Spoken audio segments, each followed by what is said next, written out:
Party people in the place to be. Welcome to the ZoWhat morning show. Your brother Zo is in the building. Me and Sarah, we trying to get this thing together, get it going. What up, what up? Everybody that's coming into the live. Everybody hit the like button, the share button. Please, please, please subscribe. Hit that bell, subscribe, whatever. Let me tell you, man, YouTube has been, monkeying with the algorithm. A lot of our views have been redirected to the Voice of Reason show in the nighttime. And, I mean, it's cool, but I don't understand why they monkey with the notifications. When you got 73,000 subscribers, all of them should be able to get the notification and be able to choose when and if they want to join a live when a live goes down. But YouTube has their hands all over it. It's kind of crazy. So when you do tap in, please make sure you hit the like button. Please make sure you subscribe. Please make sure you support the channel by hitting the like button, subscribing. And also, hey, man, don't forget to hit that super chat button. That super chat button is down at the bottom of the chat. It's a little $sign. Please, please, please support, support, support. Shafiq says he's pulling up. All right. Support, support, support, Yes. support. And we need you to support Sarah. Oh, thank you. Because Sarah be up in here rocking with us. I'll be here, you know what I'm saying? You know what I'm saying? Sarah be in here rocking with us. Now, I give you guys options on how you support. You can support my Cash App. Yes. Or you can support the Super Chat. Either way, Cash App, Super Chat, both of these entities are going to get a piece of what's going on, a piece of the action, so to speak. Zo's Cash App is $ZoWhat Netter. Back to you, Zo. Time. It is $ZoWhat Netter. And that's Zo, Z-O. Back to you, Zo. And what is your Cash App? Oh, I'm glad you asked.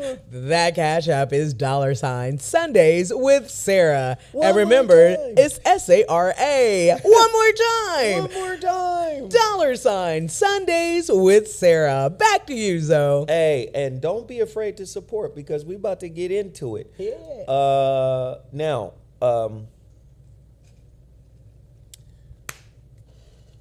I just hate who the social media has turned us into. I had to delete somebody's comment because they said something that I thought was dumb. I did a whole video, or not dumb, just incorrect. I did a whole video where I was just basically telling my He Is Risen customers to be patient because, number one, I'm a one-man gang. I'm not Amazon.com. And I be busy as hell.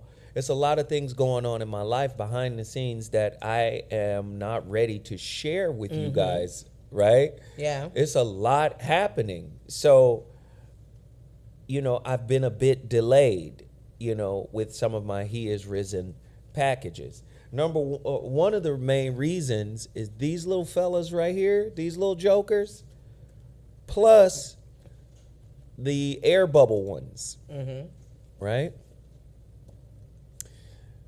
The post office, has a supply of these. So if I go in and say, can I have 50 of these? They'd be like, no. You got to go to the website and order them, and we will send them to your home.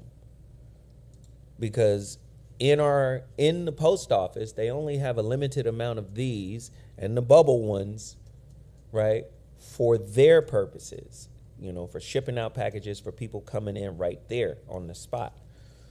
So, fortunate for me, the post office that I go to, everybody in there black. Oh. And all of the sisters behind the counter, sometimes they've given me boxes of these when they're not supposed to. They've given me boxes of the bubble wrap when they're not supposed to. So I've run out of all of that stuff. And then coupled with everything else that I have going on, that I'm not ready to share with you yet, but you guys are going to hear about these things. You know, it has slowed down my ability to just sit down, fill them out, ship them out, get them gone. So please be patient with me. I did that video. Somebody was like, no, I call bullshit. You must be doing such and such. The internet has turned us into some monsters. Not everybody dusty. Not everybody dirty. You understand? Y'all need to understand that. Like, everybody want to expose and out people. And even when you do it from a good space. Like a couple weeks ago, I did a show where I was exposing me, right? It was about me, but then it turned into something else. Like, it's not about you, you know. But again, everybody takes the negative, right? And I'm not about the negative. I'm about doing positive things, working with good people, working with solid people. You understand what I'm saying? I love my relationship with Dr. Russell Harrison and his nephew, Alan. These guys are doing incredible work. And I got a 99% mail out rate. People are getting their He Is Risen, all right? People Shout are out to getting nephew. it. Hey. And not only are they getting it, they enjoying it.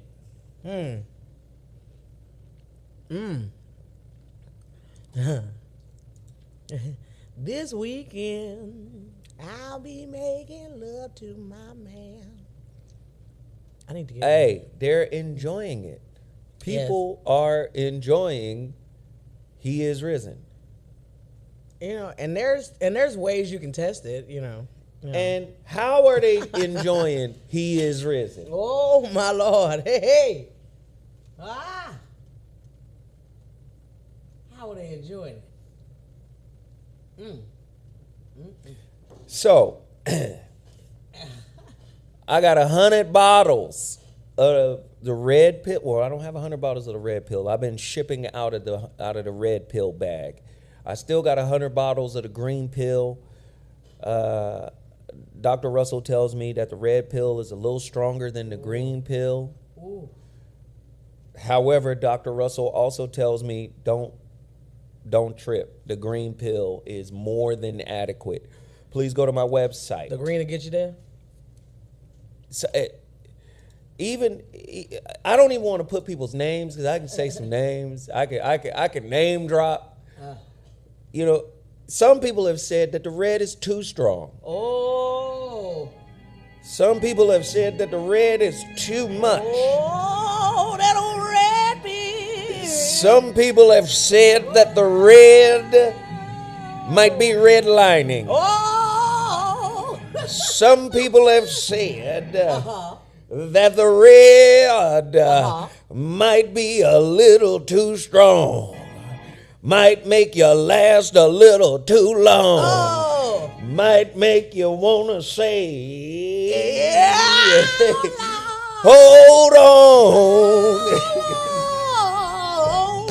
Oh, my Lord. Coming in the Easter. Yeah. The Easter season. Yeah. You want a little bunny hop? Hey. He is risen. Hey. He has risen. He has stayed up.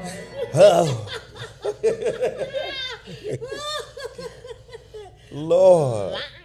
No, but yeah. No. Some people have said the red pill is a little too much. Ooh, never too much, never too much.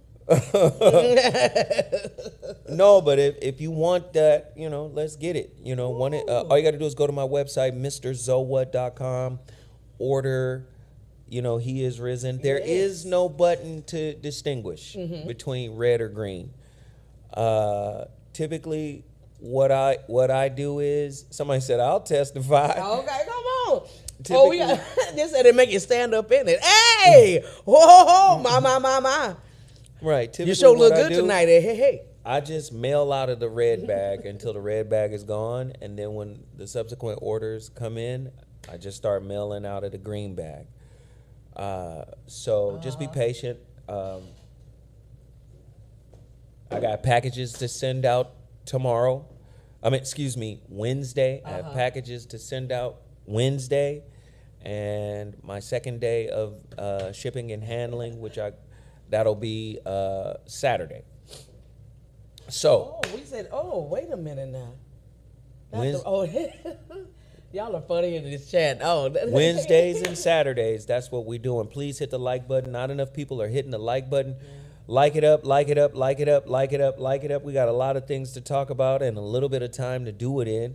Hit the like button, support, support, support. Also hit my Cash App at Mr. ZoWhat. Yes, also go to russellherbals.com. It's coming into spring season. If you guys want to get what we've been talking about, a detox from, probably one of the greatest herbologists and detox masters to ever do it, Russell Harrison. Go to his website, russellherbals.com. Yes. Trust me, you'll thank me later.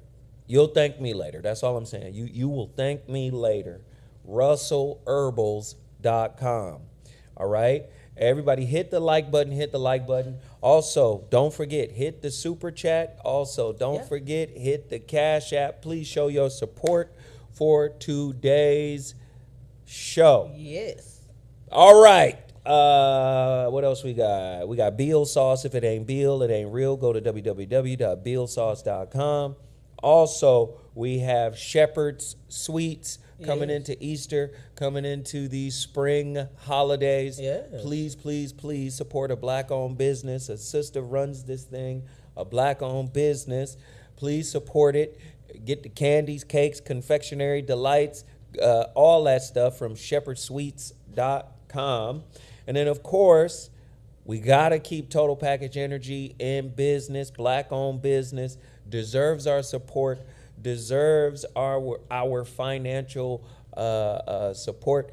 Please go to totalpackageenergy.com. Yes, sir.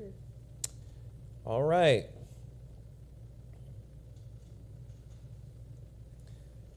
Didn't I send you a video, Sarah? Oh, I didn't download that video. The one from earlier? Let me see. I did send you a video, right? For Finding Joe? This is a full movie, though. Was that the only thing I sent? Let me see. How long just so you That's going to be part of our discussion. Oh, okay. All right. So, it's a video, but I don't know how I'm going to get this on here. Cause it's. Where did I send it? Are you talking the Nancy Mace? Yeah. It's from Twitter, so I don't know. Got it. If I'm gonna be able to do it, but I'm gonna try. Got it. Back to you, Zoe. Back to you, Zoe. All right, let's get to it.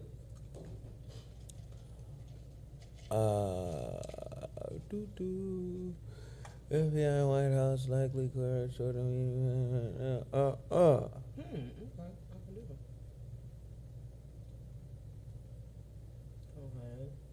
We're not going to do that first. All right. This is the one we're going to do first. Because here we go. California public schools, public school students may soon be unable to get a certain type of snack. And I think this is important because my damn daughter, my kids, they was raised on this bullshit.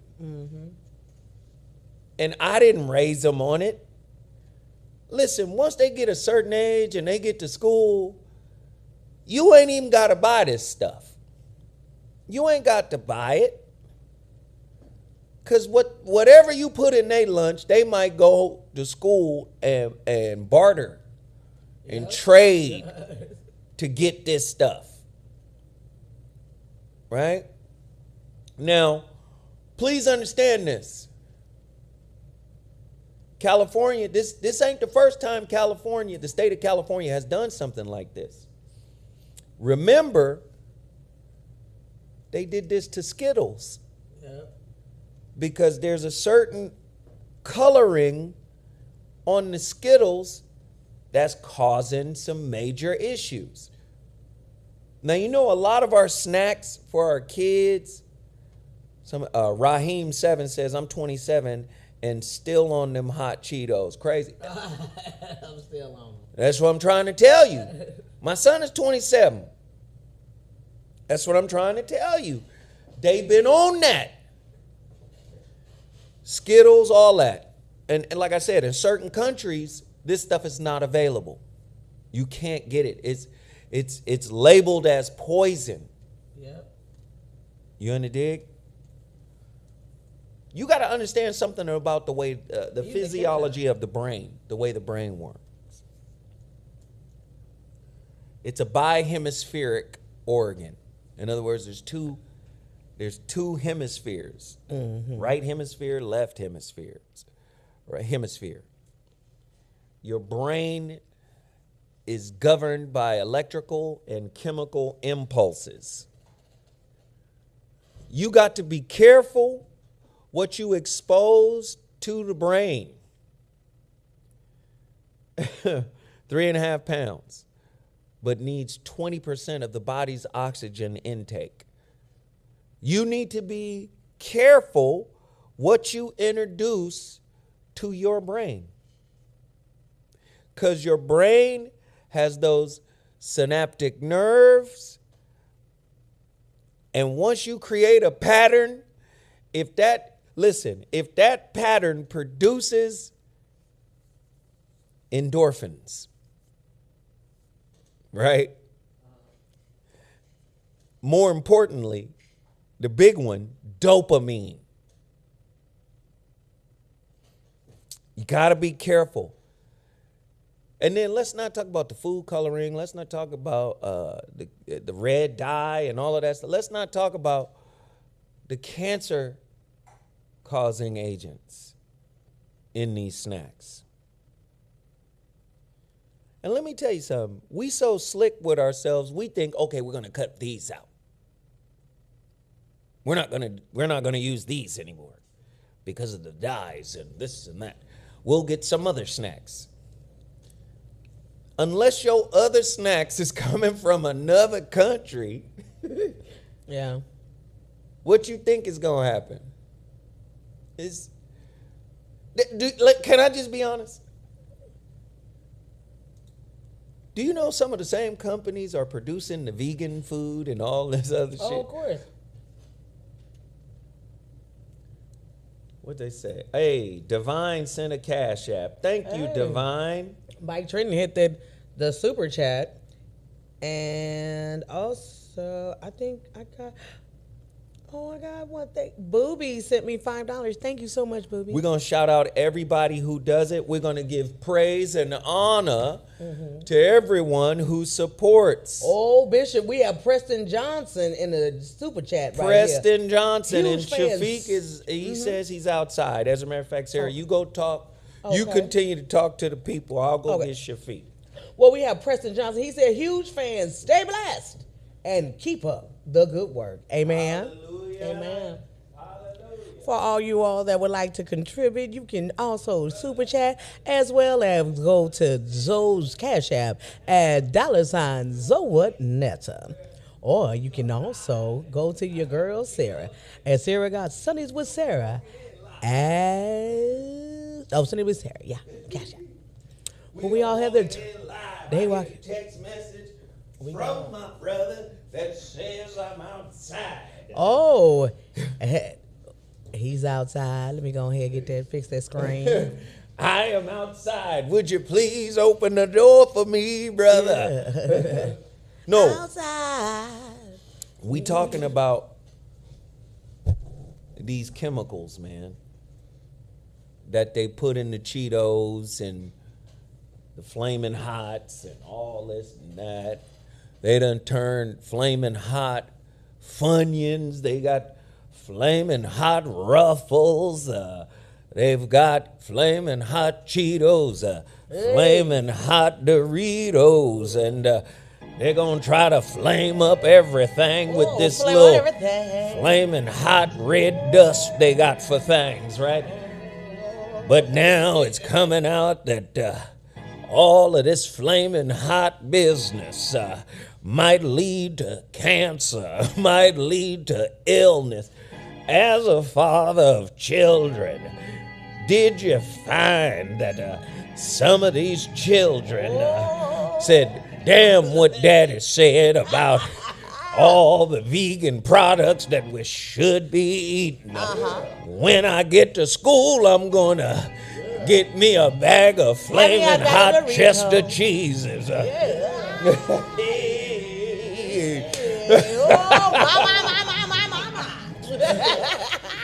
I'm just asking you, brother, like as a father, man, how hard was it for you to be like, hell no, y'all can't eat this?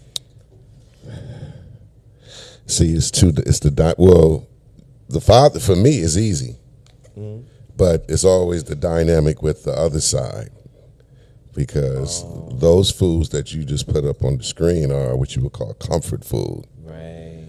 And they go with SpongeBob, they go with they go with Barney, they go with Dragon Ball Z now, you know. Yeah. So mix that in with the device now. Yeah. So it's all cellular. So you get your cell phone. You got your snacks. Yeah, you got your mum bag as whatever that is. My daughter be on this. Yeah. She get the snacks aligned. Right. She got her cell phone, and now she's got her television shows lined up. Oh yeah. That's a hell of a setup for stagnation, in my opinion. Couch potatoes. Like, how can you break that particular rhythm? I was explaining how the brain creates patterns. And if a pattern gives you endorphins and more importantly, dopamine, you probably gonna revisit that pattern, right? Absolutely. So how do we prevent our children from getting addicted to all of these chemicals, Monsanto, poisonous foods, all this? And how do we get them to break the habit of being addicted to social media? Because social media is racked with negativity. What do we have to do to make spirituality, consciousness, and higher consciousness as cool or cooler than entertainment? How do we do that? That's a heavy question. Yeah. So, well. L.S. Jefferson, thank you. I can just use myself right now. We're in our first week of completion of Ramadan. Ramadan is prescribed to teach us self-restraint. Right. So, but these things that you're speaking of run along those lines. How about it? Because there needs to be some type of restraint. Yes. Dietary and energetically from mom and pop on how they distribute. Right. Because the children they're not pulling out the credit card or going to Costco's and buying right. The big jumbo box and whatnot of the stuff. Right. So the jumbo box. Oh yeah. Then there's that. Right. Right, exactly. So then, So some parents are having the snacks do the parenting for them. Correct. But also, I was with Barney. With Barney. But I was introduced. Marquise Bowden, thank you. I was introduced to something that turned out to be an amazing thing in my life, which was Dorito nachos at school. And I mean, it was the Dorito bags bust with the meat, with the cheese, with the jalapenos. Thank you to those cafeteria ladies that turned me on to it and made me the fat person I am today. I blame you. Hey, listen, man, some of that cafeteria food was incredible. Yes. When I was in high school, motherfucker had that taco snack. The taco snack is now available. All you got to do is go to Amazon.com and type in high school food taco snack, and it will pop up. The same company that made the taco snacks when I was in high school. The taco snack is now on Amazon. And when I tell you, that was one of the reasons why I went to school. Because I was like, taco snack. Taco I'm going to need a fucking taco snack today. Was it on Tuesday? No, Bruh. every day. Bruh. First off, you remember the rectangle slices of pizza? Wait a minute. You rolled them up. Y'all didn't do the roll I up used to work though. in the cafeteria. I worked at the cafeteria at Crenshaw High School. Yeah? Yeah, I saw that whole process go down. Come on, man. Yeah. Bro, but Nacho Day used to be fire in my elementary school. But when you got to middle school, like the free lunch thing wasn't cool. So, you had to go to the snack bar. Y'all had snack bars in school? We had a Yes. snack bar. Yes. Listen. That's the one. Listen, when I tell you, brother, everybody talking about they pizza was nasty. The shit wasn't nasty here. That square went hard. And what? Boy, my generation, we had motherfucking 7-Up, Coke, Pepsi, Sprite. We had all that shit on campus. Okay, it was the generation after us. Y'all niggas got the bottles of water and Powerade and bullshit like that. We had all the fire shit. The Coke with the cocaine in it. Listen, the Coke with the cocaine in it. We had all the real shit on the can. The Orange Crush. We had the real. Y'all didn't have that square fish with the cheese in it. The what? The square piece of fish with the cheese was in it too. Y'all didn't have that? I don't remember that. Oh, we had the square piece of fish on Fridays, and the cheese was breaded in with the fish. It was a phenomenon. My favorite thing from that era was the morning cinnamon roll, the cinnamon rolls, and this coffee cake. The coffee cake. that's a white stuff. But see, no, it really. But seriously, for us, the coffee cake was some shit that had to be given. Because the coffee cake was usually the breakfast for the teachers in the faculty lounge. Oh, yes. Okay. So I see. I got hit off with the coffee cake through my counselor, Miss Pentecost. Thank you, Miss Pentecost. Shout out to Miss Pentecost. On the day of Pentecost. Hey. Yeah. Miss Pentecost. I sneak in there and say, Miss Pentecost, is there any more coffee cake in the faculty lounge? Yes. Slide me a slice of coffee cake. Did y'all have baked potatoes? Man. Y'all had baked potatoes for y'all in y'all free lunch line? Yes. Yes. Baked potatoes were for teachers. You can get a fully loaded baked potato, but you had to pay for it. Yeah. Yes. Yeah, that's when we got our free lunch, baby. Yeah, I saw the politics in the cafeteria. Yep. You're absolutely right. Hey, yep.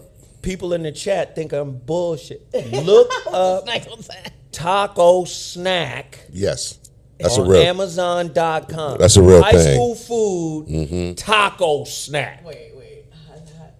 The melty cheesiness of it all. The melty is cheesy. Boy! Yes. Sarah, pull that shit up. pull it up right If now. you see it, put it up on the screen. I know what time Boy! it is. Hold on for 1 second. 1 second, it's coming up. And back then, see, something different about Hostess. They didn't put the devil in Hostess just like they put the devil in all these products right here. No, I'm saying there's some devilment going on with the snacks. I went and had a motherfucking honey bun the other day. My Lord. Because, I'm waxing nostalgic. I want a honey bun. Which brand? Hostess. Oh, okay, gotcha. I eat the honey bun, and with the icing, there is a waxy texture that wasn't there before. It's like wax. It's like a coating. Yeah, nah. I said, yo, what the Dare that mother boy. You understands me? That go that goddamn tacos. Yeah, that's it. If you don't go over there, man, there go the taco snack. That's the original. The taco is cheesy, yes. Hey, Taco that's snack. the original. That's the original package Taco. still. Exactly. snack. Wow. That's what we had in high school right there. That shit was dummy. But that's when you had to change, Okay, though. so they also had a burrito too, if I remember. Yeah. No, you know about the burrito with the cheese and the Yeah. But the one that's I don't know what type of meat they was using in that. but- Somebody said, Oh, we used to have Hostess the cheese shit over there, is too. nasty now. I loved honey bun. yeah, Exactly. it's too much hole in it. No, yeah, it's something. No, but I'm thinking there's something in it, and I, you know what I said to myself? I was like, yo, They put extra hole in it. That's what's going it's on. some bullshit in it now. Something is off. It's too much bun. No, it's something wrong with it. Like, and then I went and got the donuts. Remember the little donuts? Donut holes? No, just the donuts. Oh, yeah. That waxy texture. So you're saying the recipe is off right now? I'm saying something is in the recipe. Something is going awry. We got to stop eating this stuff, man. That's why you got to go to the country. If you're ever traveling in the Bible Belt and you go you go to the country, make sure you see black people so you won't stop in the wrong country town. But the little meat stores, little meat market corner store, you can find the old school everything. Right. Now, it may be from that time, but at the same time, you can still feel the nostalgia. I love it. Ah, man. So y'all know what it is. Try some different shit. Yeah.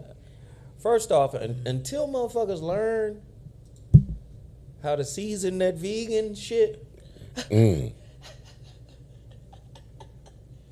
I know this jackfruit. Now, I This is just not told brisket. y'all, listen, I just told y'all about how the brain is wired. Yeah. You eat them Cheetos, your brain is gonna be like, you're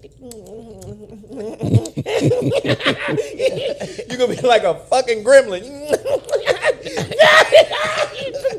You're gonna go off. You understand? Your brain is wired to make you go off. Oh God! You're gonna be fucked up. This is a drug response. It You is. understand? It is. Right. So Ratty starts snitching. Right. So the only way to combat this bullshit is you motherfucking cooks got to start cooking the vegan shit with an elevated sense of seasoning. Yes. Y'all gotta make them all go. Be a vivacious vegan. If a motherfucker don't go off eating the vegan food, I'm telling you, we gonna go back to the crack. This shit right here Tastes is amazing. chemical crack. Yeah. We gotta learn how to cook that vegan food, and it's gotta taste like, it's gotta feel like, it has to have an experience like soul food. It's hard. I know you don't want to hear that, but you gotta have a soul food experience, tasting experience with vegan. Because right now, Right. vegan food is like the cover band of regular food. You know what I'm saying? Man, I can the still cover go. band. I can still go see Beyonce. I don't need the Solange food. Okay. Not Solange food, but never mind. There's some good vegan The food out Beehive there. Don't do it to me. I remember Badu pulling up to a session, Oh. and she had mac and cheese. I thought it was mac and cheese, barbecue chicken. But it was vegan. Bro. It was ridiculous. Bro. But she can afford good vegan food. No, you know who has some great vegan food? Oh. She's left LA. She's now in Texas. Oh. Angela Memes. Who? You remember Angela? Bye, Felicia from Friday. Yeah. Yeah, she had a whole vegan restaurant here in LA. Oh wow. Jeff Brown hooked me up, and when I tell You you, should know. Yeah.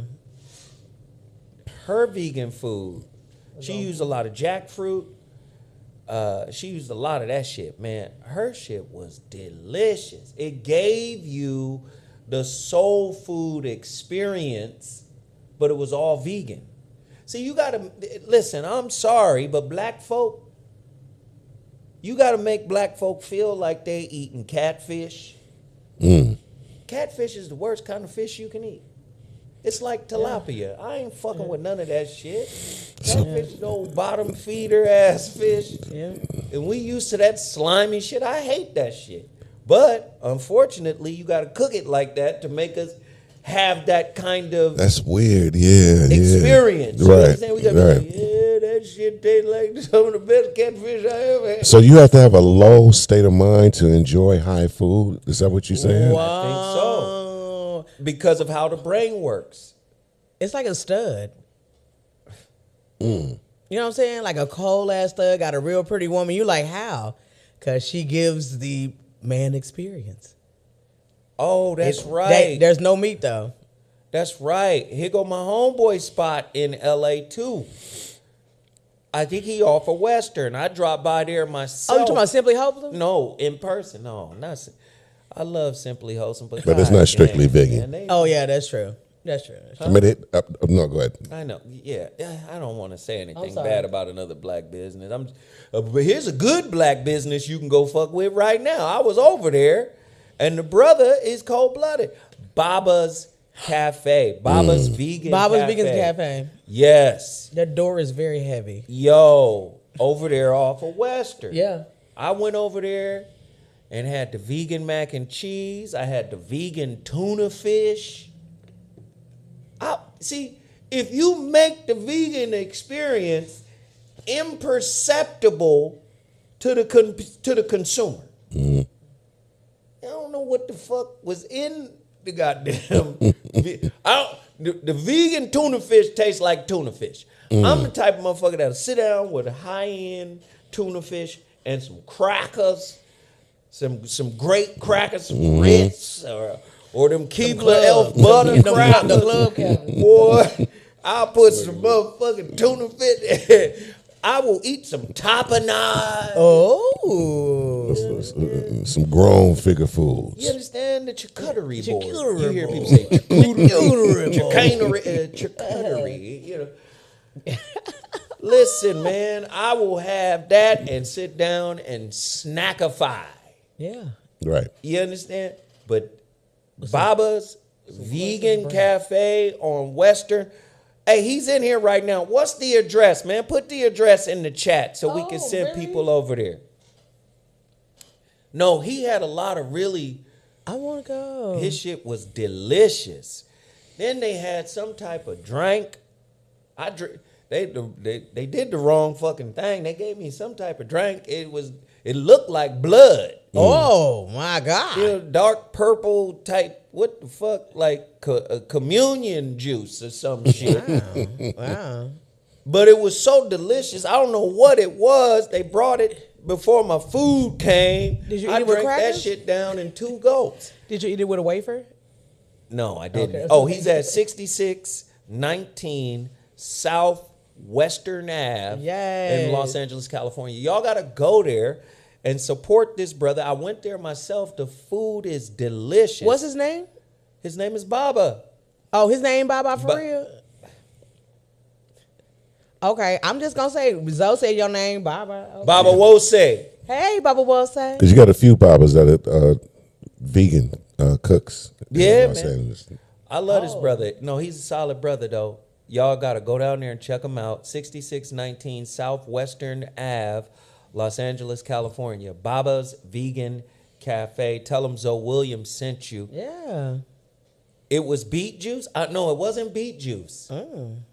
It wasn't beet juice. I don't know if it was Jamaica. That's that Baba beverage. I don't know if it was love sour sop. I don't know what it was. It was I dragon. don't know what that. It was so damn delicious. It was dragon fruit toenails mixed in with a little Granulated. something different. Right. That's all I'm saying. If you gonna get kids off of this, they gotta have a surreal experience Yeah. with the other. If that shit tastes like it's been tasting, well, motherfucker, know this tastes like dirt. Now you know some vegetables, because it's in the earth, You know, it grows in the earth, tastes like dirt. Oh, he said it's hibiscus ginger. That with some shit. extra spice. Yes. There we All go. right. I love that juice. When I Yeah. tell you, he brought me That and drink it was right there. refined, like it was dark, but you could still see through it. Yeah.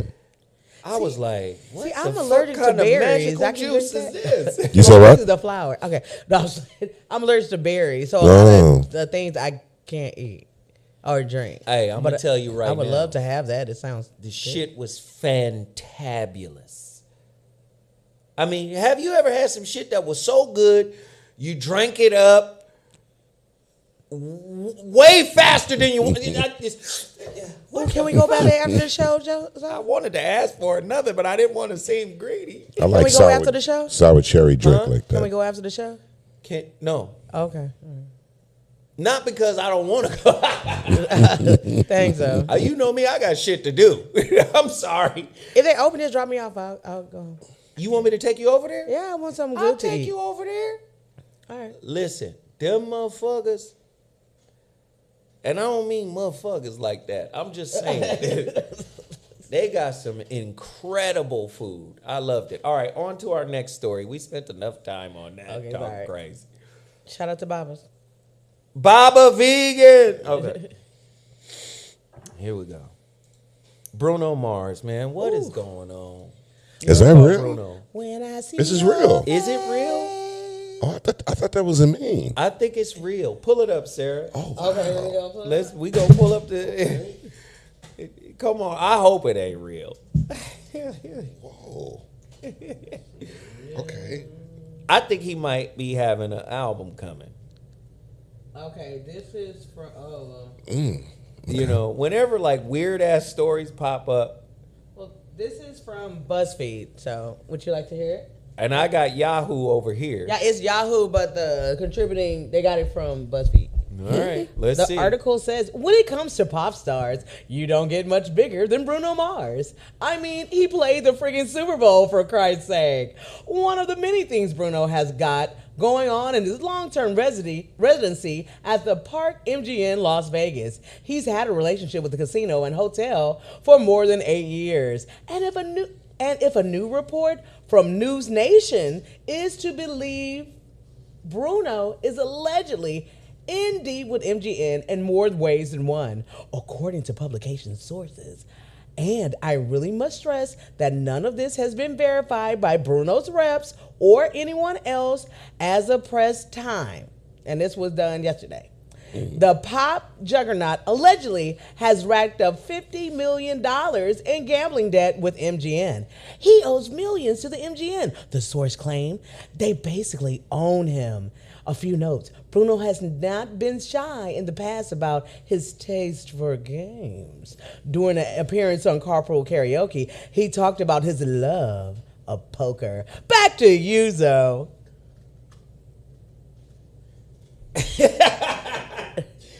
Hey, you know what it reminds me of? It reminds me of Frank Sinatra. Yep. Because, you know, these entertainers, they rack up a little something in Vegas. Vegas is chance, my nigga.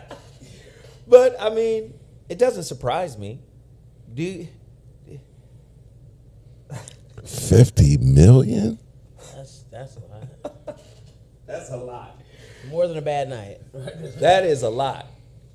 And considering the fact that you're a music artist, you already, it with a label, that's a Ponzi scheme.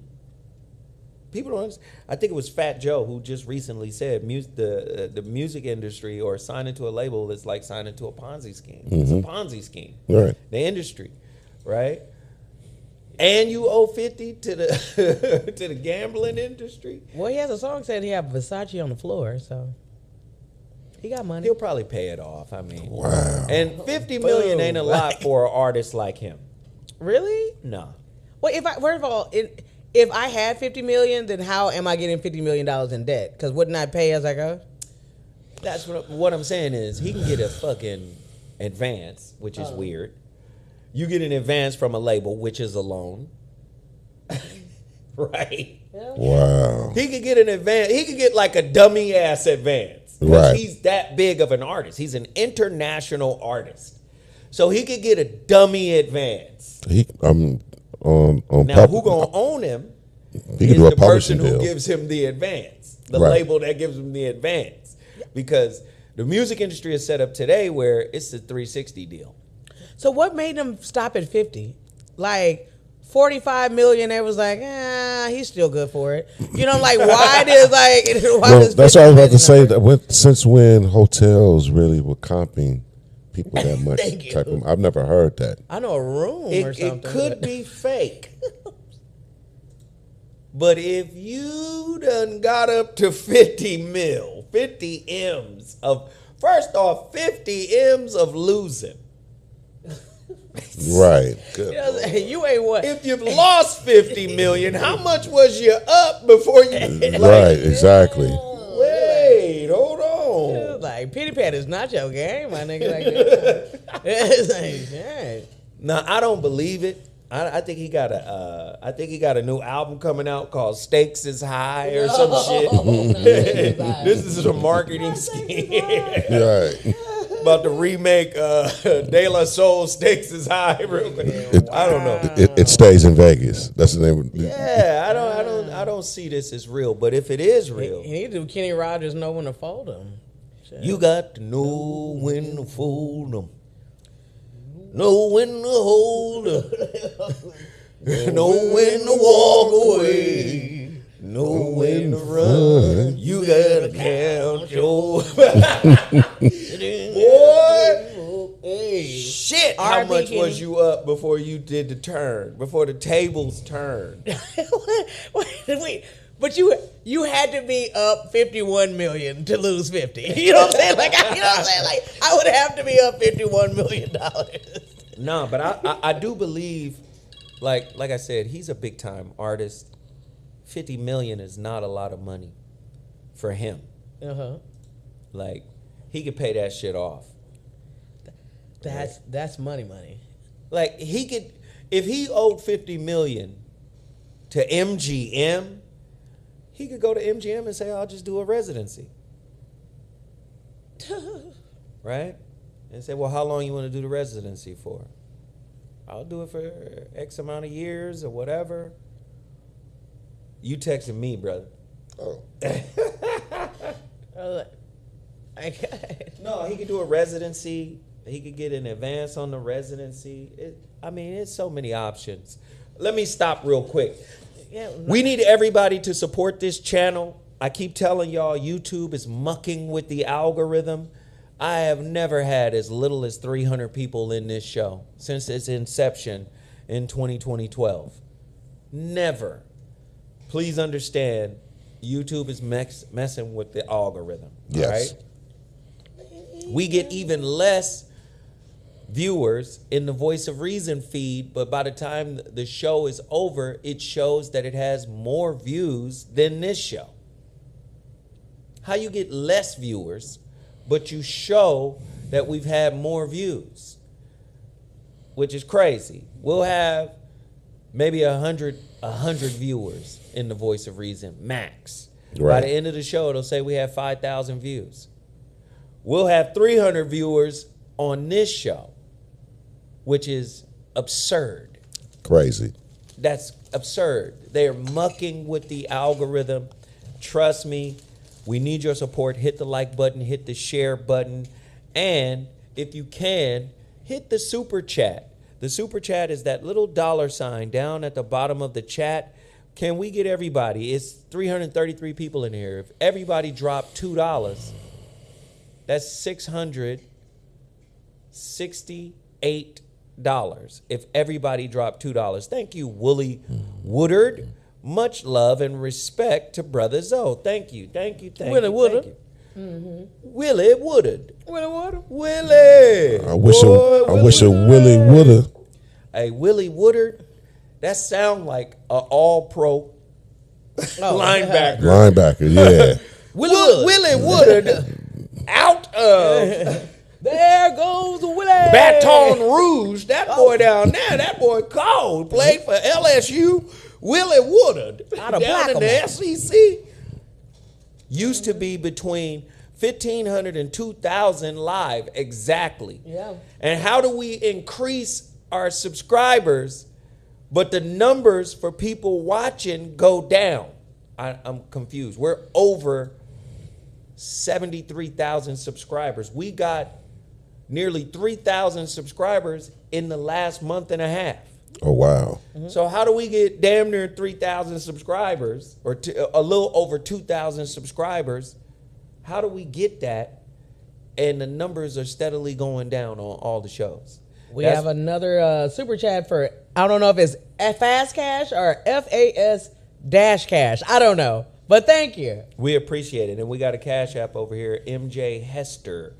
Thank you, MJ. Yes, Hester. please continue to support, because they're trying to shut us down. That's really what it is. I mean, let's just be honest. They're trying to shut us down. So if y'all support, we good. Everybody hit the like button, hit the share button, hit the like button, hit the share button, hit the like button, hit the share button. And don't be afraid to support, all right? Like I said, let's get it rolling. Let's everybody get involved. It doesn't count waiters. Unless everybody, waters or waiters. I just want to say waiters. I just want to see what you was going to say. Keep up the great work. A little something. We appreciate it, Nasheed. We appreciate it. I call him NW. That's my thing. That's what I call him. Laid my big bro to rest from the weekend and lost my job Friday, but soon as money.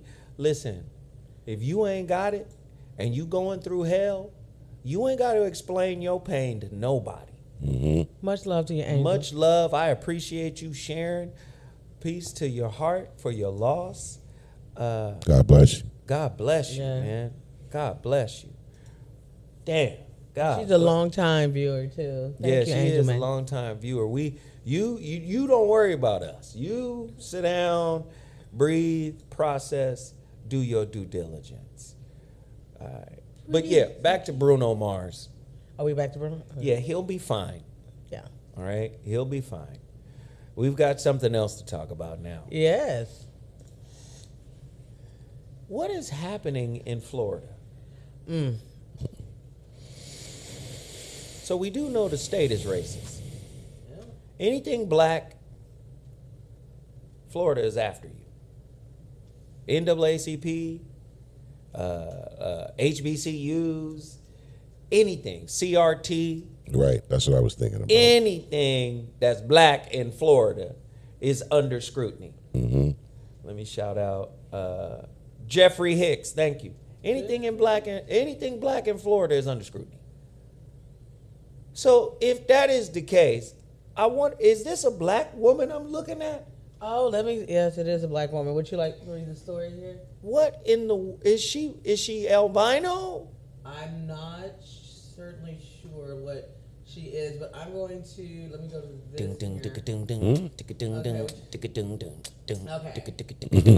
Her name is Jessica Woods. Okay, all right. So a Florida woman was arrested last week after allegedly trying to sell her daughter outside of a local business, according to the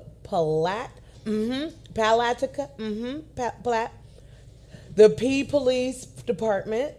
In a release on Wednesday, police said that the woman, Jessica Woods, 33, had been loitering around the business with her 18-month daughter on March 5th.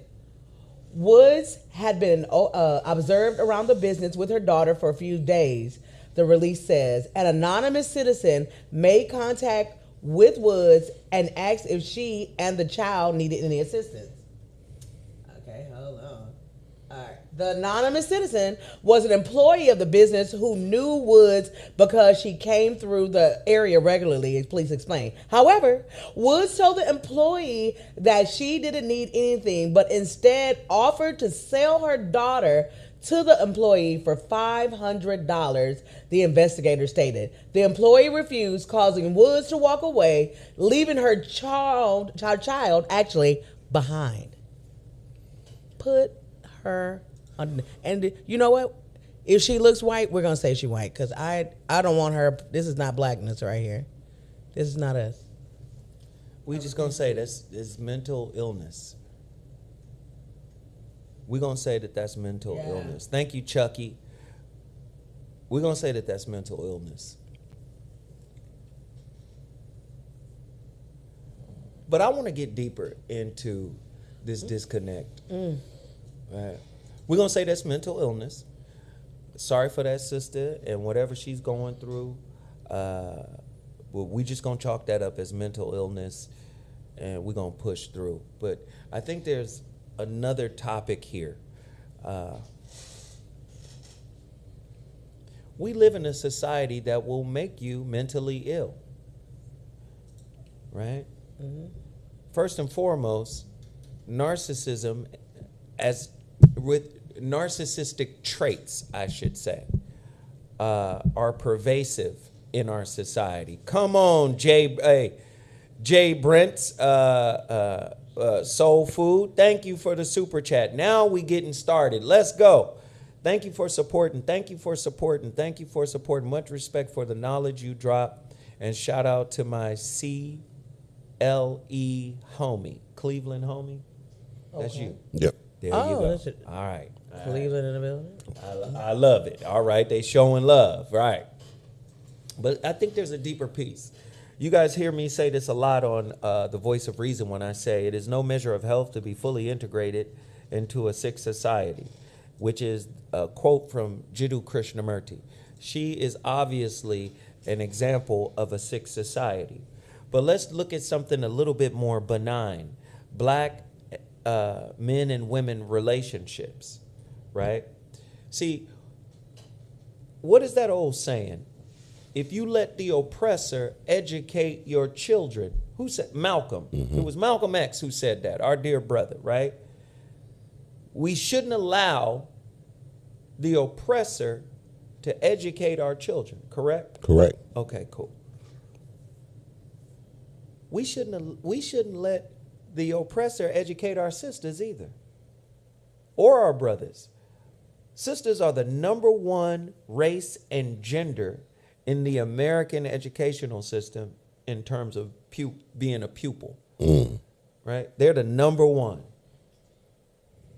race and gender, black women. I'm going to hit you with something. There's a book I want you guys to go get called, Sarah, can you grab that book out my backpack? Oh, sure. What? I think it's called The Stories We Tell, or it's in my backpack, Sarah. Can you grab it for me? One moment, please. Because there's two stories in there that I want y'all to peep. See, y'all motherfuckers have been being programmed, or we have been programmed for a long time. No. Stories we tell. There you go. Hand it to the good brother. Hand it to me. Thank you. We are the stories we tell. Edited by Wendy Martin. And there are a lot of different authors who contributed stories, like Alice Walker. Name sound familiar? Yes. Alice Walker, is that? That's a brother of Color Purple. That's Color Purple, ain't it? Mm-hmm. Okay. See, there's certain narratives that are being pushed that are being endorsed. Right. That's why they're being pushed. Remember, the brain, you got to be fucking careful what you accept. If you're not creating your own education, you're not instilling knowledge of self. Correct. You are being programmed by the oppressor. And listen, if I'm a programmer working for the oppressor, wouldn't it make sense for me to put some type of booby trap in the plan that I'm working on? Man. Don't we see that in the movies? Star Wars, right? Ursa, the dude that built the Death Star. What did he do? Oh, well, he built a plan where if you know how to get into the Death Star, you could destroy it. Right. That's what, excuse me, that's what the resistance and the rebellion was about, right? No, not in this society. We are get along go along to get along niggas, right? Let me show you these two stories. You have to rebel to get along now. No, you can't rebel. If you fuck around and rebel, first off, rebellion is freedom. That's what people don't know. Rebellion is freedom. No. Most of us got it in reverse. We think the familiar, the known, the comfort that comes from it and being able to feel that is freedom. Right. Nah, that's prison. Here's a couple of stories. And y'all gonna bug out. I want y'all to look up this book, We Are the Stories We Tell, right? The best short stories by North American women since 1945. The best short stories by North American women since 1945. Where's this shit? Okay. Story number 1 is An Interest in Life. Right? I want y'all to read that. An Interest in Life. And then the second story is The Abortion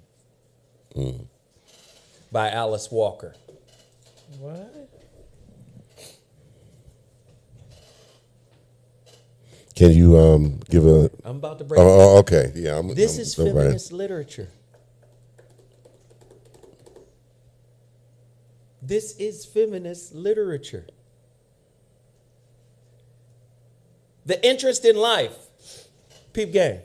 When you read it, you're going to see it. The short story, An Interest in Life, is about a woman who got kids, struggling, married, and the husband don't give really two shakes of a fat rat's ass. It starts off of him basically saying, oh, I got you a Christmas gift. Or she's saying, he got me a Christmas gift. It was a broom with a shiny dustpan.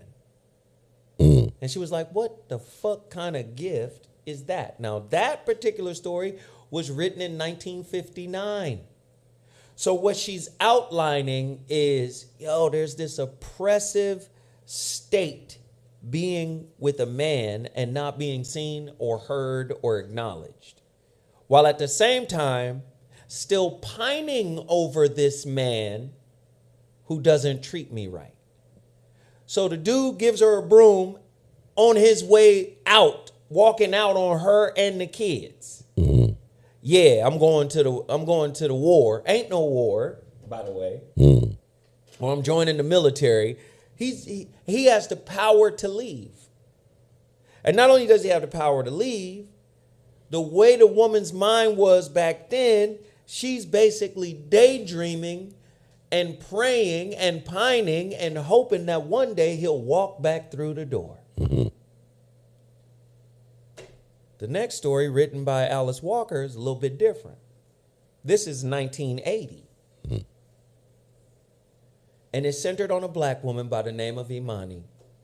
And Imani is educated, and her husband is educated. And you know what's interesting?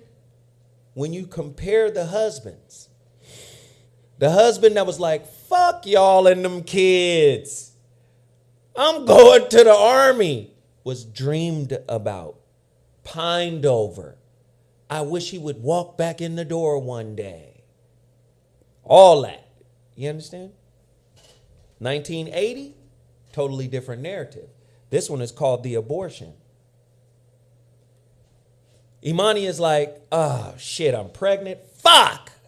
We already got one kid. I don't want to put my body through that shit again. It's an all-out assault on me as a person and me as a free entity and being. It destroys me to have my body taken over by another entity. I don't want that. Her husband is totally different than the husband Virginia had in An Interest in Life. Her husband is, hey, babe, considerate, loving, caring. She's an asshole towards him. He don't even matter.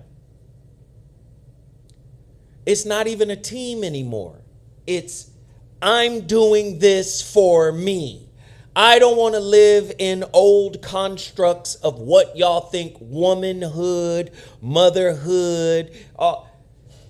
And again, when you don't have enough spiritual knowledge and all you got is Western knowledge, you miss the nuance of shit. Right. So you start attacking things that are actually more spiritual than they are social. Correct. For a woman, being nurturing is spiritual. It's not so much social, right? Being understanding, being caring, all this. She's attacking the shit out of her husband. He's a good dude too. Go read the story, right? The abortion, right? Attacking a good dude. And of course, he be making mistakes because he's a human being. The motherfucker works for the mayor. The mayor got old school ideas about women, right? Shuts Imani down. Imani feels like her husband should step up and defend her. But she also recognizes my husband is in a particular position to leverage some shit for us. Well, he's useful in that space. But in the capacity of what I'm going to do with my body, she goes through and has the abortion. It's her second abortion. She had one in college, according to the story. So you see two different pictures being painted of women. And ultimately, the villain is men. Because at the end of the abortion story, Imani goes, fuck all of this. Fuck the marriage. Fuck motherhood. I'm about me. Fast forward, that's 1980. Fast forward to 2024. Most women are talking about my story, my truth, what I'm going to do for me. And like I said, a lot of the principles of relating, and I'm going to throw it to you to clarify this, a lot of the principles of relating that are necessary for relating have now been villainized under the guise of feminism and this wild patriarchy. And yes, there are men out there that have been overbearing and dominant and disrespectful and all of that. But when all you have is the Western philosophy as your spiritual guide, you're going to fuck around and hack into some shit that is essentially spiritual that you have now labeled as part of the patriarchy, and the patriarchy doesn't deserve to experience it. So do you understand what I'm framing right now? I understand exactly what you're saying. Talk to me, brother. What are your opinions on this? Yeah, this is so. This is when you were reading, I was thinking about the eugenics program and their intent in the first place, because during the 1800s they were doing like forced sterilization and whatnot. Then at some point, that particular program became Planned Parenthood. So I'm kind of like juxtaposing those two things together, because if you look at it, in the beginning it was forced, and then in the end, our women are now just accepting it. So it was a progression of, it was used as war, but then we're using it as a convenience. I think at this point. Not to disagree with you. I agree with what you're saying. But I think two things can be true at the same time. I think men should not tell women what to do with their bodies. That's number one. But I also feel like, do not lean on your own understanding. Like, you should never get disconnected from God in the process. I think society is set up to disconnect you from God. I even that what you just said right there. I'm thinking about that, because there's a heavy form of extremism that's being pushed too. You have to throw that in, because like even in that statement, like when they say my body, okay, So if parents or mothers or fathers have this mentality, then children at an earlier age are going to start rebelling against mothers and fathers by saying, Mom, this is my body. This is my such and such. I want to do this and do that. So what I'm saying is the eroding of the blurring of line of roles that will allow this particular type of thinking to take place. Because if a parent can't, fundamentally, if you just can't even tell your children to put a jacket on to go outside, you might get cold. And their response is, Mom, it's my body. You can't tell me what to do. Then that child is going to grow up and be an adult. Then whoever tells them that might be good advice for them. But see, that's just a layer. Yeah, that's a layer. And it's an important layer, right? If you got a dysfunctional parent, right, someone who hasn't dealt with anything internally, Mm-hmm. that child responding that way seems to be a byproduct of that. Mm-hmm. Like healthy children come from healthy people. Right. If you haven't really done no real work, you gonna see it in your kids. They gonna press you if you haven't addressed you.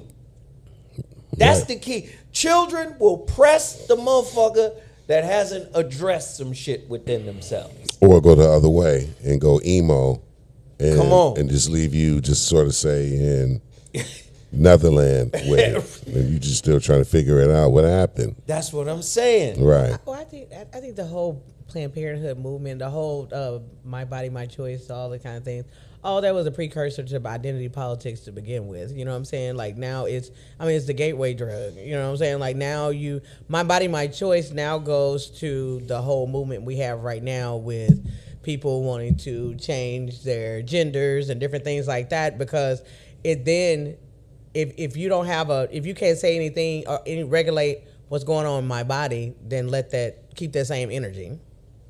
You understand what I'm saying? Are you saying what I'm talking about? Like in California, 12 years old, I don't even have to have my parent don't even have to sign off or know if I want to change my gender or not. Yeah, And it's perfectly legal. And does it go both ways? I don't have to tell you nothing about my body either. Yeah. And women don't like that shit. What if we say, you know what? What if the OBY is a male? Huh? What if the the gynecologist is a male? The OBG. The OBGY. So so what he's saying, because he's a male, he can't perform his duty that he went to school with. No, I'm talking about. No, I'm just saying that I in that you see those type of arguments come. Right. Yeah. Listen. This is why I say these conversations lack spiritual, or at least the spiritual side of it. In a spiritually attuned relationship, right? You're going to consider your partner. Yes. You're not going to be on some old. It's just fundamental. This That's is about yes. me. That part. That's why I related to family. This is why I say go back and read the story. Right. Because when you read the story, there is no spirituality in the story. Right. It's just, I said what I said, and I'm going to do what I'm going to do, and y'all niggas going to fall in line. That's how the protagonist is projecting herself in the story. Right. That's where that's why what you're saying, the disconnect. There is a spiritual disconnect. Yes. In a spiritual context, I care what I do with my body because of you too. Right. It's not, and vice versa, right? What if a woman say, hey, we want to have kids, I want to have kids, but just not right now, and this, that, and the third, and blah, blah, blah. And the man just goes and gets a vasectomy without talking to her. Ooh, I know I just had a conversation with a friend like that. His wife left him because he went and got vaccinated behind her back. Boom. See what I'm saying? It literally just happened. That's a perfect. He went and got vaccinated behind his wife's back. And she didn't want to have any children, and she sort of like, ghosted him. You got the monkey juice in you. Yeah, she ghosted him. Wait, she ghosted him because of that? Ghosted him. My body, my choice. Hit it. But could he have made the same argument? My body, my choice. Exactly. None of your That's what I'm business. saying. Like, you can't. What's good for good? Good for That's cancer. but that's smart. Exactly. Yeah. He could have made the same argument, right? That's why I use mom and dad and child, because that's a familial love, you know, and which is explaining. Mom cares about if dad, you know, it has bad health. She cares about my children going out and if keeping them from catching the cold. If they catch the cold, they got to stay away from work. You know, there's a bunch of things that factor into that. So that's just it should be. It comes with it. The cereal come with the milk. But You know, The cereal. if you talking about having a bowl of cereal, milk and cereal, they go together. So mama and daddy comes with love and care and concern. You know, is what I'm saying. It's automatic. It's a lot growing up because it is amazing to me how so many people like fight not to have kids, like have a woman, kill a baby off. Okay, go ahead, don't have it. But then when when you're fighting to get them here, and then when they get here, then y'all selling them, y'all. You know, ain't nobody taking care of them. You know what I'm saying? Like some people, I think it's whatever is good for you. If you know you're not going to take care of that child, there's other options other than aborting, which people don't like to say other than killing your baby. They say, oh, that's so harsh. Bitch, you're the murderer. Like, why are you, how is that harsh? It's what you're doing. It's basically what you're doing. If you can't stomach to say it, then don't do it. I'm going to say this. Today's society has created horribly mean and selfish people, both men and women. But I will say this, the manifestations of the mean woman versus the mean and selfish man, they're totally different. The manifestations of the mean and selfish woman is subtle in many cases, right? It's very stealthy, and it's wrapped in a pseudo kind of vulnerability. It's wrapped in a pseudo kind of empathy. How the fuck you love a nigga and then not know a nigga when y'all break up? Right. Wow. Preach. That's Yeah. Do you understand? So if you're like that, that shows a performative kind of empathy and a performative kind of love. If you can formulate your spirits or the lips of your spirit to say, I love you, but I'm not in love with you. That means you'd never loved a nigga anyway. Right. There's no falling in and out of it. Either it is or it isn't at the highest level. We're not at the highest level.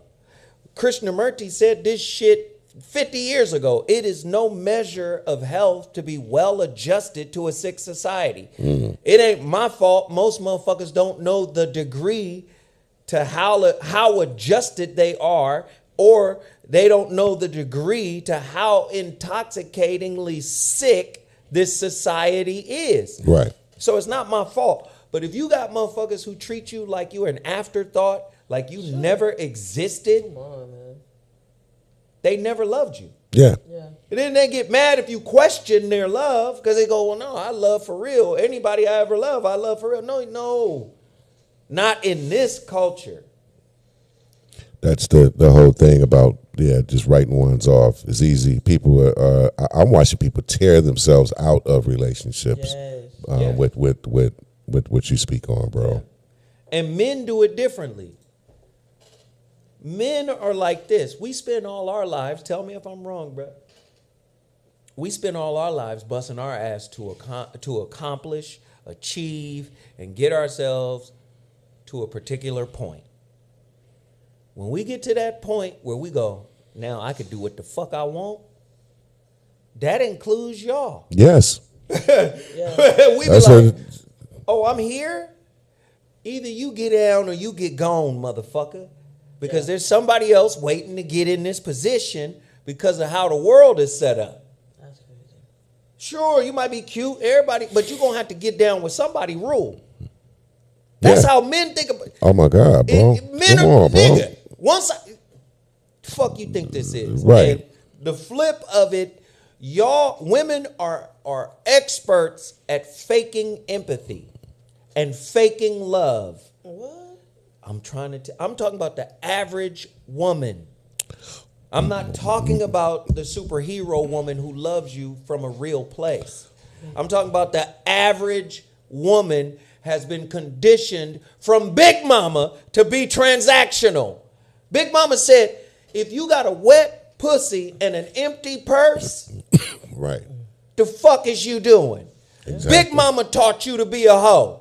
Yep. Okay? So you can get mad and frame it how you want to frame it. Big Mama taught you to be a hoe. That's what it is. It's transactional society. Point blank period. Escort. Not whore. Men on the flip side, right, have been conditioned. Listen to what I'm about to say. Mm-hmm.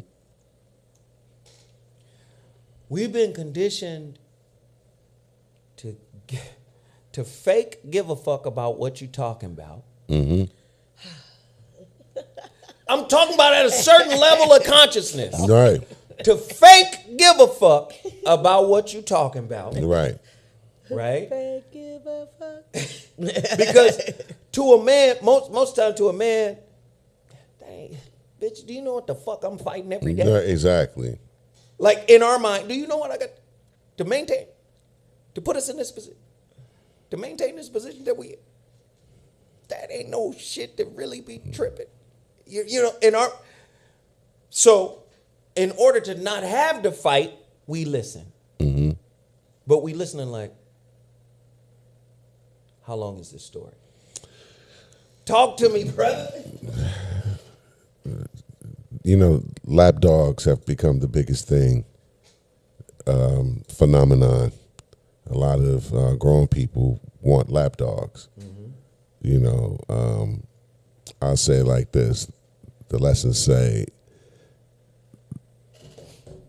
not to thyself that truth breedeth hatred, and I will avoid it. And dissimulation raiseth friends. Are not the enemies in truth far better than friends obtained by flattery? Mm-hmm. We love to obtain our friends based on flattery.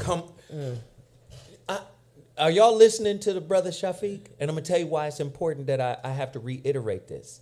I make the distinction between the commoner and the spiritually evolved seeker. Right. So some of you niggas hit dogs holler. You'll hear motherfuckers, some people, I done made fucking accommodations for your thought process for over 10 years. I've been telling y'all some banal. I gave y'all the terminology because people be getting hurt because it's the unhealed shit they haven't dealt with. Some banal, some but not all. Even when you say that, they still got to say, well, some. You know why you got to say some? Because the average mind is a black and white thinker. That's right. They don't think in gray. The elevated consciousness sees it all coming together. So we know off rip, masters don't speak in absolutes. Right. But commoners listen in black and white. Right.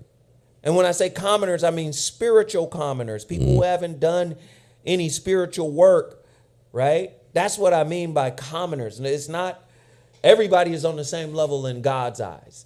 But we're talking about not doing the work. You'll hear shit in black and white, and you'll hear shit from the interpretation of the wound you haven't healed yet. Yeah. Talk to me. Absolutely, 100%. That's what's and what I said the first part. Dissimulation raising friends, right? And you follow it, right? The reason why, because your friends that you gain all have that particular state of mind that you're talking about. You know, the criminal can't punish the criminal. Do you see?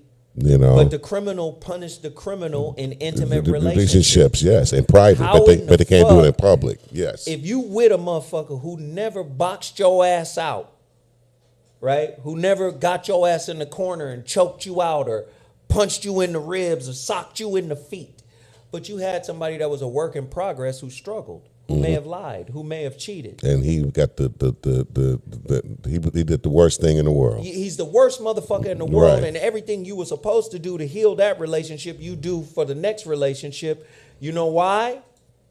Because that relationship feels better in the beginning. But the same lessons that was in the last relationship must be addressed in this one. The greatest joy toucheth us less deeper, but the slightest malady becomes the biggest thing in the world. You be like, how Yeah. is it that you know everything a motherfucker told you in the last relationship? You got to be more considerate. You got to pour in. You got to show love. Love is bi-directional. Right. If I show up for you, you got to show up for me. You got to support the supporter. If I'm supporting you, you got to find ways to support me. And if your meter is low, your support meter is low, fine. Communicate that. Communicate. You need a little space to rebuild your support for me, supporting the supporter. Right. Right. So guess what? Once you get a little bit of something, what is the right thing to do? Reach back. Take a Fuck is piece it? for yourself, feed yourself, And go and and then save a piece for the support that supported you and give them that. How is it you can do that in the next relationship but not in the now relationship? Ooh, talk to me. reciprocal helps and mutual obligations is a social duty. Let's say it again. Reciprocal helps and mutual obligations. You can't enjoy what you have in the bands of society without the next man. We on the same block. There's somebody going through windows. You think only one person should be concerned about people going through windows? Or is that a community thing? Why do people think I'm talking about a specific person? No. I'm not. We talking about society, like what we talking framing about. A concept. Yes. I'm not talking about a specific person. Sir. No, sir. And if you are, I don't know who you're talking about. Right. But And I'll what say I'm this. saying is, this is common. That part, bro. What I'm describing is a common exchange. If the shoe fits, take it off. But at the same time, okay, can I say one thing? Okay, because a lot of times, is it like, especially like with men and women though, it's like it reminds me of the relationship my great grandmother, God rest her soul, I love her. You know, but she had a thing where the people that really loved her, she would talk so much heavy shit to. Like them the people that was treated like, you know, they wasn't shit and they wasn't doing nothing. The people that did nothing for her, when they came over, she was talking shit about the people that was actually helping her, and the people that was actually not, she wanted to see if they was okay. You know, almost like the black person going to the store, the person, the employee was mean to me, so I'm finna show them that I can buy whatever I want to in here. It's almost that thing. It's just like people get hurt that actually mean you good, and the people that don't mean you good, it's like they have an unnatural like affinity to prove something to their ass. Right. You know, and it's very hurtful, and it is amazing to me. When you meet an older person that's been through a lot and they still can love, that's a wise person. Now watch this. Back to the book. An Interest in Life. Yeah. Read the story of Interest in Life. The man wasn't shit to the woman. Just put a period. Stop right there. How many men can say they've experienced the most control over a woman when he didn't give a fuck about her? Yes. Yeah. If we honest, Hey. if we being honest, men experience the most control over women when we act detached, when we can give two shakes of a fat rat's ass of how cute you think you are. That's when women be like, nigga, do you know who the fuck I am? That's when women get in their ego. When men act like That's they what I was don't about give to a say. fuck. It's all vanity. It's all vanity, right? It's because it's just a challenge. Back to the abortion. We are the stories we tell. Go get the book. Right? The abortion, Imani is the center of everything. And if you read, she reads like a narcissist. Me, myself, and I. What I'ma do, what I'm about. I'm tired of fighting social narratives and I'ma be me. Had a good man. The man is supporting her. Might even be classified as nice. What will we classify as ass today? Simp? Weak ass, bitch ass nigga? Nice guys finish last. The niggas who can give 2 shakes of a fat rat's ass about your ass get pined over. Nice means stupid, FYI. Of course it does. I know that. No, I'm talking about for the people the ones that want the nice guy. You want a stupid guy. That's what you're saying. Well, let's go even deeper. Oh. Go ahead, Sarah. Oh, because my thing, it's like with the guys, like I don't, Shafiq, I've said this before, but I just want to say it one more time. You haven't heard it. Like, a lot of guys who are looking for the IG girls, a lot of dudes need an Arab, a regular ass bitch. A regular ass bitch is gonna be there. They'll be the down, 10 toes down girl at the house cooking, keeping from the kids while you out there doing your thing. Man. You know what I'm saying? Get y'all an Arab today. Back to you, Zoe. Here's the deeper piece, though. Here's the deeper piece. No matter who you choose, no matter who you fuck with, you're fucking with a human being. Mm-hmm. Right. The whole key to successful relationships is about knowing how to be with a human. And a human is flawed. And a human is fucked up. I seen somebody post some shit with with Michelle Obama talking about pick the person you like, pick the person you respect, and then understand that they're going to be fucked up and flawed. Right. Okay. Wait a minute. You can post that, but you didn't offer that to the person you're with? Do you understand what I'm saying?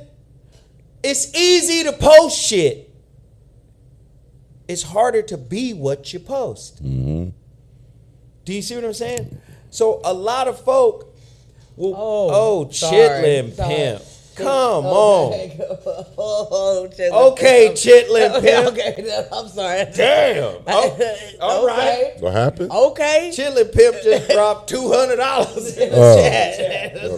Okay. It was like, we don't have the sound effect, but pew, pew, pew, pew, pew, pew. No, but I'm saying a lot of motherfuckers, listen, it's easy to say, buckle down with the motherfucker you like. Right. Yeah. That's the same as you dating a human being or you dealing with a human being. Buckle down with that human being, right? But you like the last motherfucker too. Mm-hmm. See,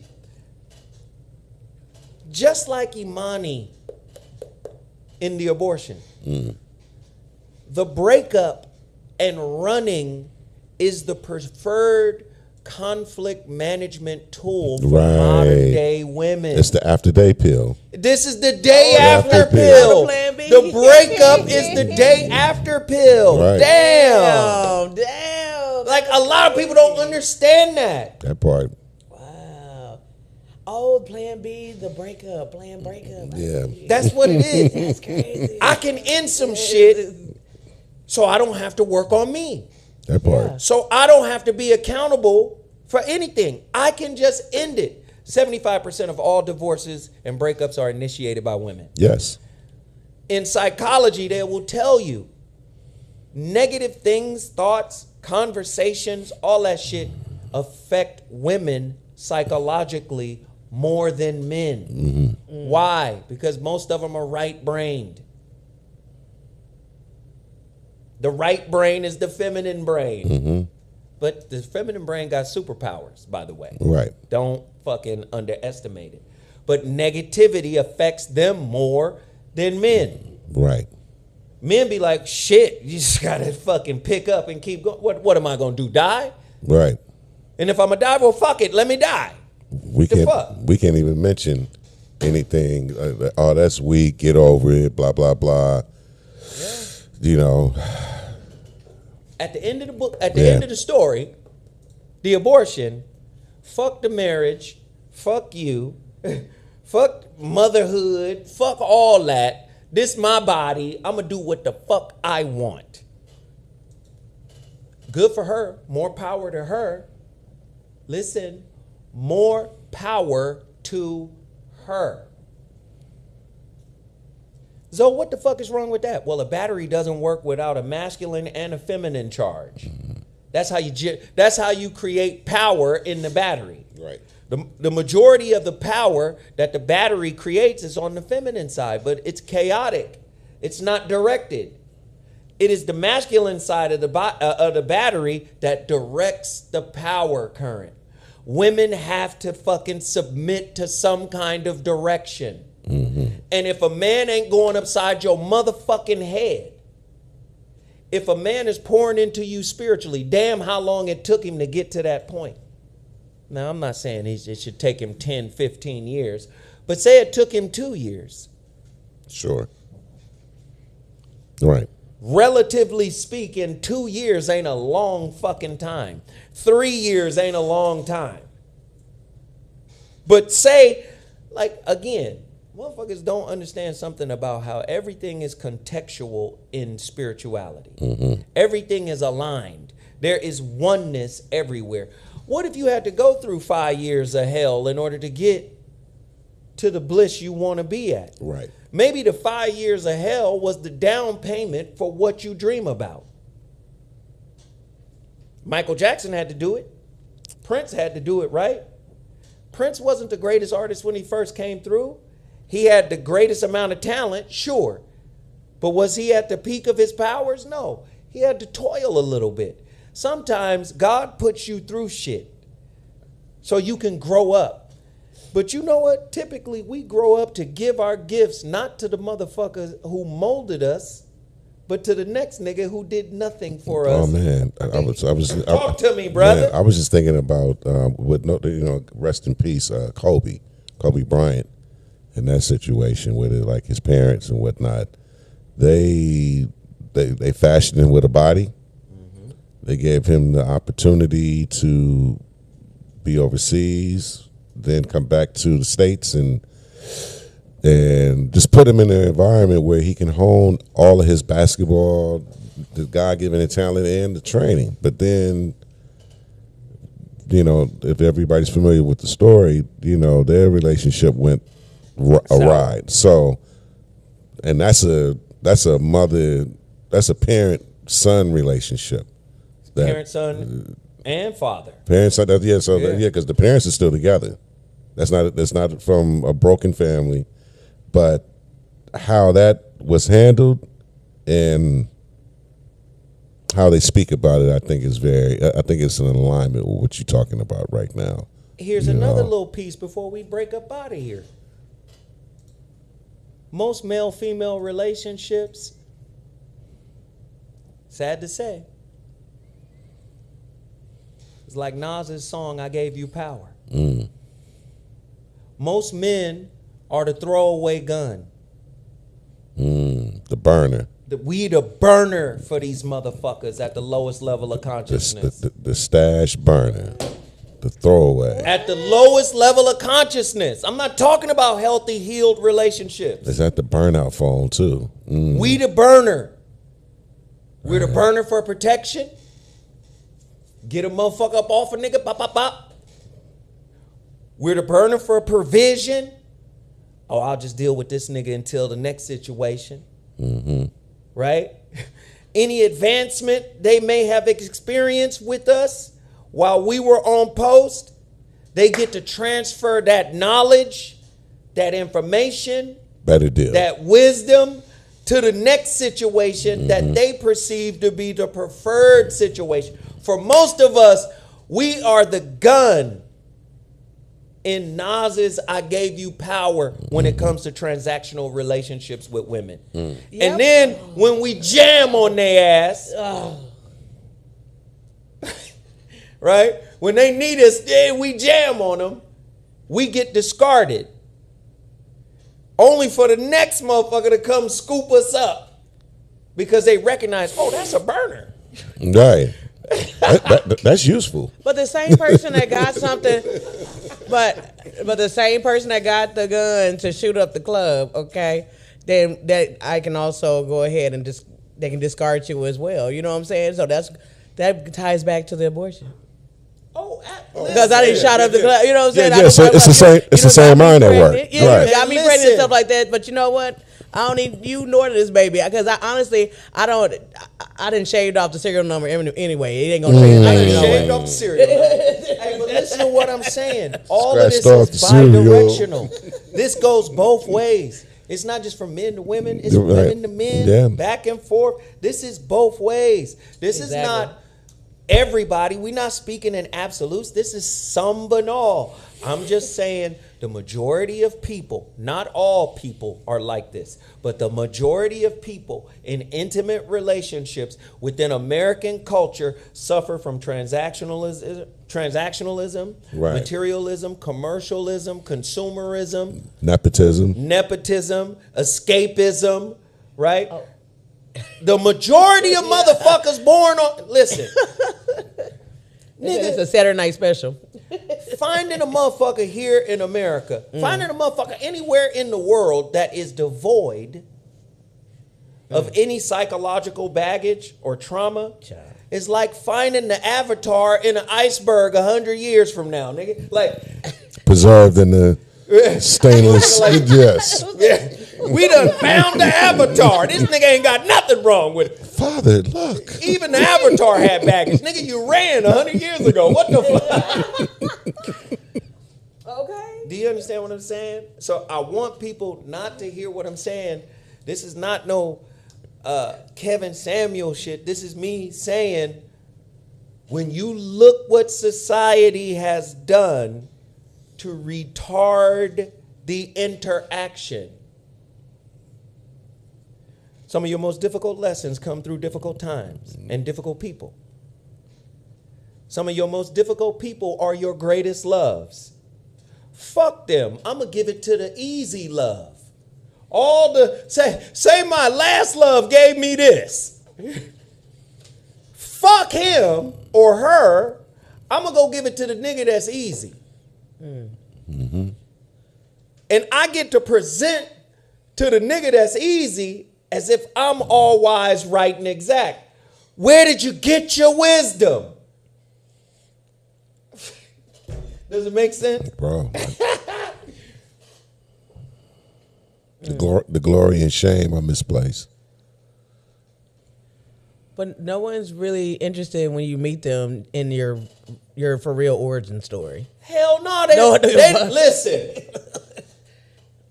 Most of them are here for a good time, not a long time. Okay, they don't want your genesis. They want the revelation of you. You know what I'm saying? No, your body. Right. It's all good until the human in you show up. Mm-hmm.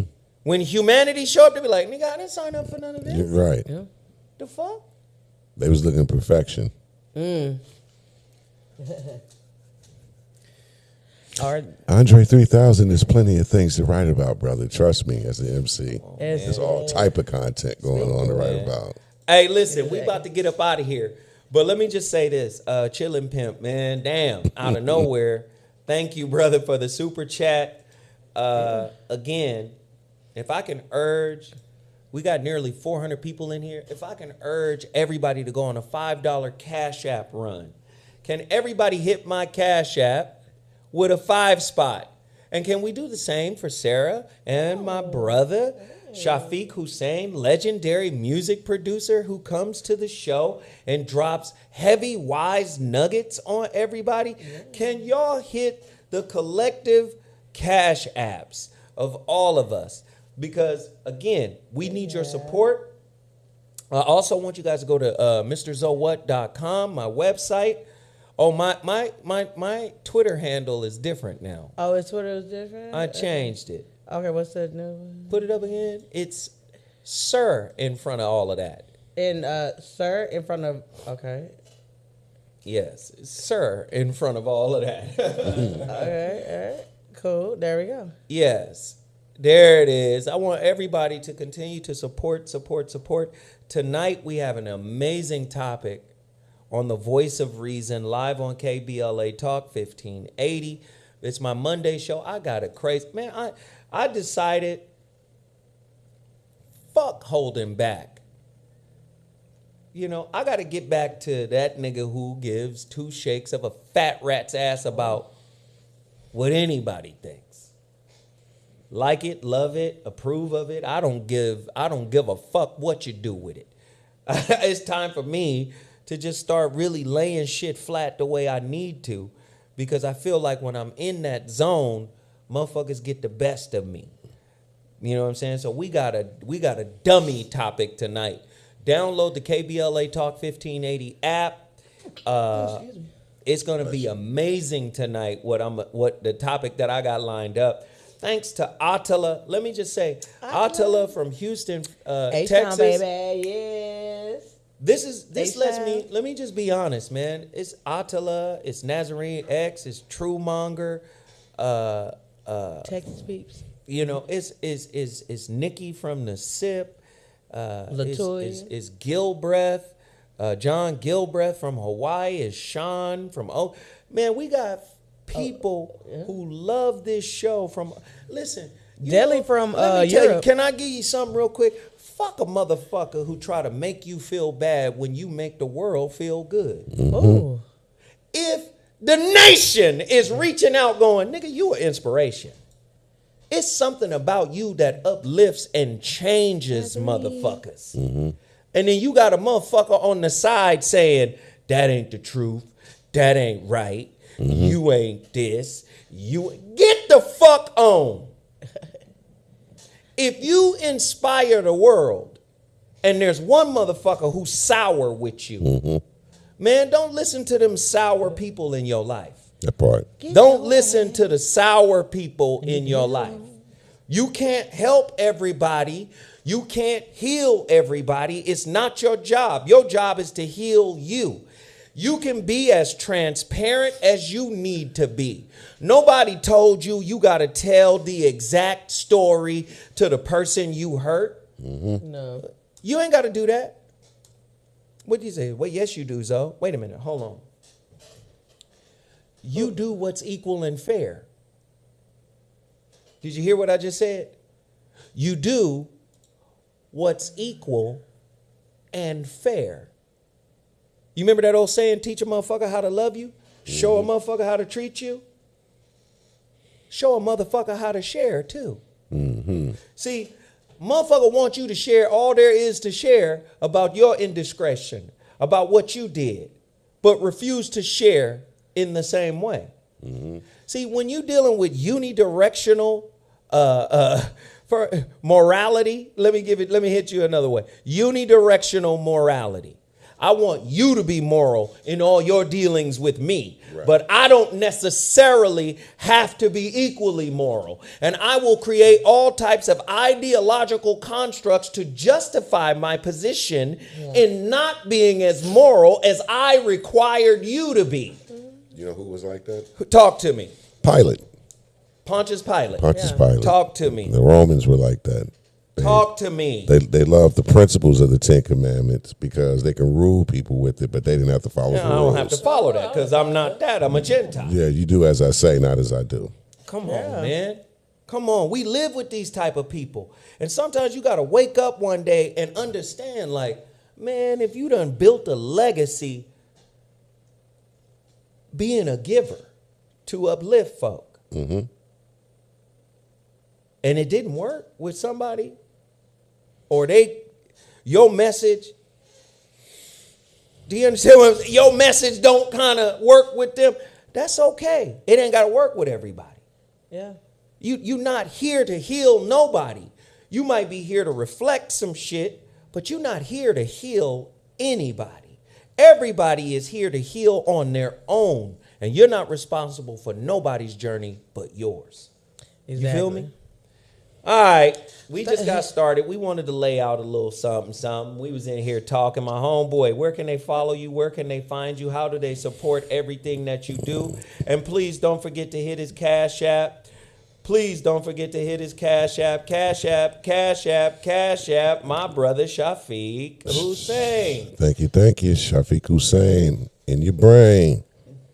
Hussein in the membrane. Follow you, brother. Everything Shafiq Hussein. SHAFIQ. Yes. HUSAYN. You can purchase directly for music from Bandcamp. Bandcamp. Shafiq Hussein at Bandcamp. And that'll put the money right in your pocket. Correct. Please go to Bandcamp and download all of Shafiq's stuff, man. Support. And please do the same for Sarah without the H. Thank you. Sarah without the H. Yes. Smile. Exactly. I just want to encourage everybody today. You can do anything you want to do. And always remember, even the smallest dick can get a bitch pregnant. Back to you, Zo. Now let me hit you with something. Let me hit you with something, man. Let me hit you with something real quick before we get up out of here. I got the overview for my latest book.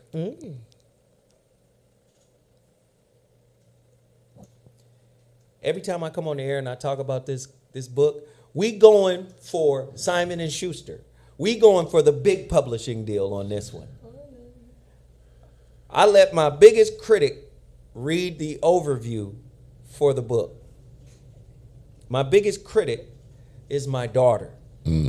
That's my secret weapon. She's Shuri, right, from Black Panther. This is the Black Panther, my daughter. I let her read it. She's like, okay, this one is the one. When I tell you, I really want to tell y'all the name of the book. I really want to share different pieces of it. Like I said before, usually I start prepping the audience for what the book is about and before it comes out, but I can't do that with this one. This one, I can't say this. Can it? I think I can say this.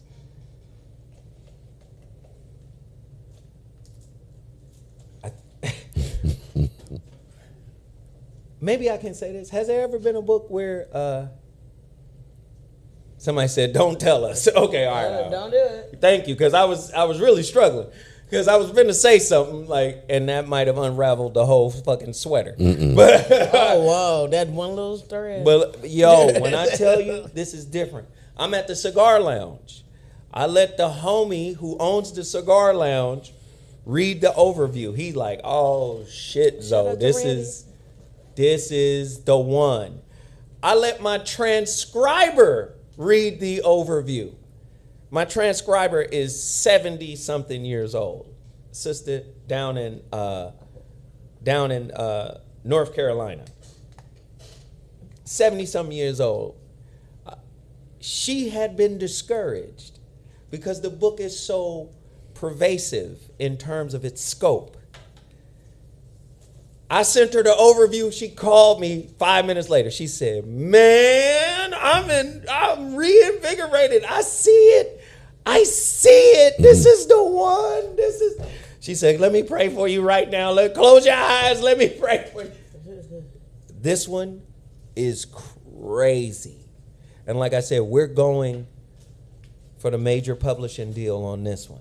This one right here, this is the one. The way we got it set up, the way we got it framed, the concept. And I'll tell you off there. I can tell you off there. When you hear it, you're going to be like, ding, right? It's going to be amazing, man. I'm just really excited about what's happening and how it's progressing. Dudley from the UK, he says sell the overview for $50 a read. You motherfucking right. Hey, when they all hear, listen, the new book. All right, I've had enough. We love y'all. Thank y'all for hanging in there. Don't forget to continue to support. Please hit the Cash App. Thank you for supporting the channel. Chitlin Pimp took us way over the top. Didn't see that coming. Didn't expect that. We thank everybody who was able to give us some twos and fews on today's show. We appreciate y'all tapping in. We know we didn't get to all the topics. I wanted to talk about the young kid who, the NBA guy who got the girl pregnant. It's just anyway. We'll get to all of that later on. We love y'all. We see y'all tonight. Deuces.